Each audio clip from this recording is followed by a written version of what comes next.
अजितदादांशी मी regular बोलते, फडणवीसांशी सुद्धा मी बोलते, पण ते भेटीसाठी वेळ देत नाहीत असं सुप्रिया सुळे यांनी म्हटलंय.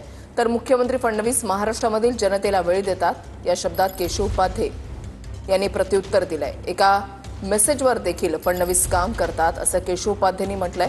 कोणाला भेटायचं नसेल आणि फक्त आरोप करायचे असतील तर काही करू शकत नाही असं उपाध्येंनी म्हटलंय.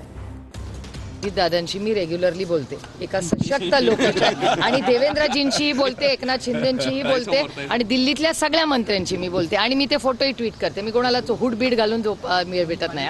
मी दिल खोल के, सुप्रिया सुले जो भी करते दिल खोल के करते यार, ओपनली करते. मी काय लपून छपून कोणाला भेटत नाही. आपल्याला काय चोरी कोणाला भेटायची.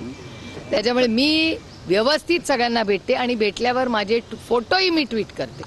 कारण का मी एक लोकशाही आहे, मी एक सेवक आहे. माझी जबाबदारीच आहे ना सगळ्यांना भेटून कामं करून घेणं. त्याच्यामुळे मी सगळ्यांना भेटते. फक्त देवेंद्रजी मला वेळ देत नाहीत. त्यांना खूप वेळा मी करते, ते वेळ देत नाहीत मला. हा एक छोटा प्रॉब्लेम आहे. जर आज भेटले तर कंप्लेन करा ना माझ्यावरती. असं आहे की देवेंद्रजी महाराष्ट्रातल्या तमाम जनतेला माहिती आहे की देवेंद्रजी सर्वांना भेटतात. केवळ एखाद्या मेसेजवरती सुद्धा देवेंद्रजी लोकांची कामं करतात. हे महाराष्ट्रातल्या जनतेने अनेक वेळा बघितलंय. आता त्यांना भेटायचंच नसेल तर वेळ देत नाही वगैरे ही कारण